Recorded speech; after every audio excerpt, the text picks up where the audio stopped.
A devastating wildfire that even snow cannot put out. Tonight, we're getting a better idea of just how many structures have burned in the Cameron Peak fire. A Denver home set on fire, a family killed, and tonight, pleas for justice. We're mourning. We're all mourning. And please, please, anybody, please, I'm begging. We're begging. The new reward and newly enhanced photo of the masked arsonist responsible. And a life cut short. Words can't explain how bad this hurts. By a driver who didn't even bother to stop and help. Christopher Patton was just 26 years old. He was riding a scooter in Denver a couple of days ago when he was hit by a car and killed. And that crash is one of more than 3,000 hit and runs in Denver this year alone. That is more than 400 per month, 14 per day. That's just in Denver. Denver7's spoke with one of Patton's friends who wants us all to know he was not just another statistic. In a matter of seconds, 26-year-old Christopher Patton's life was taken. Words can't explain how bad this hurts. His longtime high school friend, Marcus Moore, remembers reading the news. Patton was hit and killed while riding a scooter near 14th and Arapahoe early Monday morning. I went on the social media so I could post something, and then his picture was the first picture I seen. I said, oh, hey, there's Chris. But then I read the caption and it had said RIP. I said, wait a minute, what? 3 other people were riding scooters with Patton. One of them was injured and taken to the hospital. He was honestly someone you can ask about anything and he'll give you a straightforward answer. And he'll even give you the shirt off of his back if he had to. With no arrests, conspiracies are flying. People on social media claiming a white supremacist intentionally drove into the group. Denver police were quick to discredit those claims, saying there's no evidence of that and they don't even have a description of the driver. We understand that accidents happen, and we want to be able to talk to this individual about this before this turns into a much more serious incident than it already is. For Marcus and others who knew Patton, they want justice. Whoever the driver was of that car that killed my friend Chris, please turn yourself in. Please turn yourself in, because you took a life that meant so much to so many people. Ivan Rodriguez, Denver7.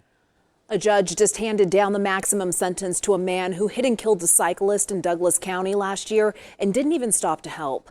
Chuck Vogel died in that crash on the 4th of July. His family shared memories of a loving husband and father who was about to become a grandfather. The driver who hit him, Preston Doris, will spend 18 years in prison. Police tracked him down in his home state of Nebraska. All new at 10, a very scary situation this evening near Denver West High School. It ended with Denver police shooting a man. You can see police still out there 5 hours later investigating. Police say this all started with a call of a man waving a gun in that area. Police say the man was threatening people in a car, and when he turned on officers and started charging, well, that is when they fired. And tonight, the man is shot and he is in the hospital. And police hope money will help catch the people who set a Denver home on fire, killing the family inside. Today, Denver Metro Crime Stoppers increased the reward to $40,000. The arson in Green Valley Ranch on August 5th killed 5 members of the Deal family who had immigrated from Senegal. Police want to identify, take a look, these people, the ones in the mask. They also released a new enhanced photo believing the masks they wore were dark colored. A family friend says the best way you can help is by sharing this story. We're asking for any type of help right now. If you know anything, just call the Crime Stopper, call somebody. Because like Papa said, we have kids that died that didn't even live out their lives. GB was young, Hassan was young, Aja was young, and the 2 babies were young. A family spokesperson says they right now have 2 wishes. 1, to bury the victims back home in Senegal. That now has been done. And 2 is justice. As it goes with Colorado weather, the snow moved in and then cleared out. The damage left behind will take a bit longer to clear, though. We found saggy branches all over the CSU campus. The campus actually closed the Oval Drive area for fear a branch might fall and hurt someone. The area reopened this afternoon. Our web team put together some crazy stats following this wacky week of weather. We set record highs both days this weekend, then a day later, we tied for the record low, 31 degrees on both Monday and Tuesday. And although Colorado weather is known for wild swings, this was the biggest, 62 degrees in 2 days.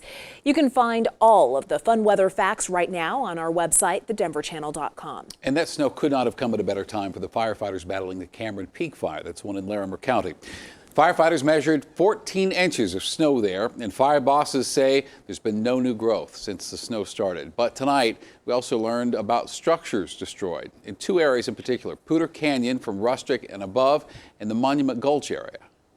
It's my understanding what we have for damaged or destroyed structures, I'll simply say can be counted on one hand. I think it's a very low number. Obviously, it's a tragedy for anyone who lost or had damaged property. Firefighters are cautiously optimistic about the fight ahead. While they say the snow put out parts of the fire, they believe it will pick up in other areas with the warm, dry days ahead. There's a new development in the Westminster water rates frustration, first exposed by Contact Denver7.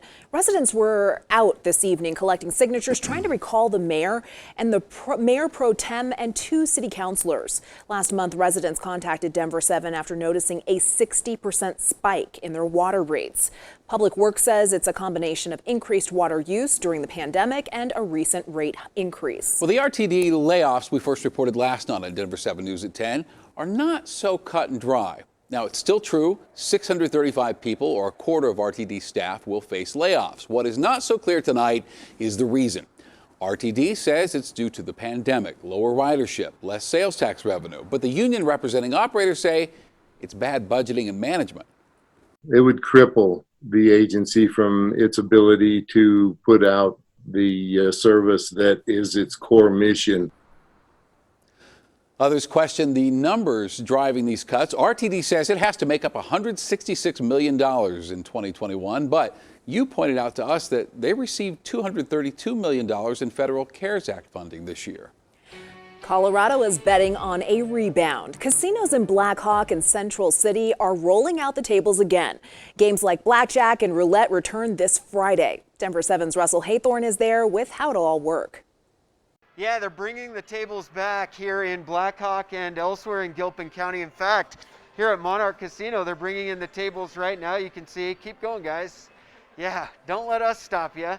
They're bringing in the tables right now. It'll look a little different around the blackjack and poker tables. Once they start again, they'll have limits of 3 people around the tables versus 6. But this is the first time they've allowed tables since this pandemic began. Certainly an exciting time for these casinos. Still literally thousands of people in the industry that have been out of work because all those dealers haven't been able to come back to work.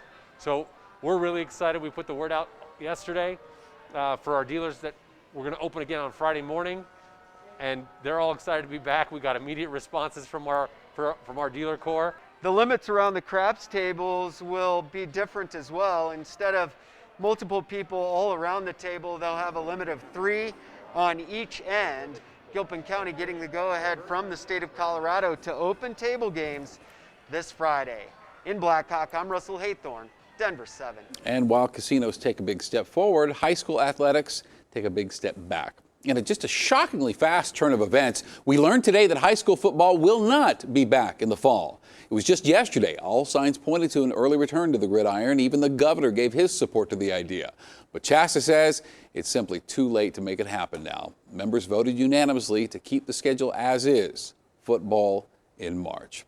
And the decision comes even as it appears we have plateaued from the latest coronavirus cases. The state reported another 246 today. And here's the current curve of the hospitalizations where we are. You can see we're in much better shape than we were late July, early August. 226 hospital beds are in use tonight out of more than 10,000 available. Our nation is at a pivotal moment. There is no question about that. Marches, rallies, and protests led by Black Lives Matter sparked change in police departments here and across our nation. And while the fight continues, Hispanics in our community are coming out of the shadows, seeking to be heard and voicing their fears. Denver7's Addie Guajardo joined them as they took their pleas for safety and change straight to the top of Denver Police. Sometimes these conversations aren't easy. Hispanics of all walks of life and background gathered to address their concerns to Denver city leaders. What else? What more? The common theme: How can we work together? wanting a voice and a relationship with the police department to feel safe and help end the violence in their community. Like this recent shooting that left 2 people dead and 5 injured. Please, God, stop this violence. We need to do better. Hispanics make up the 2nd largest population in Denver, a community hit hard by shootings and criminal activity. We have too many people that have been killed on our streets.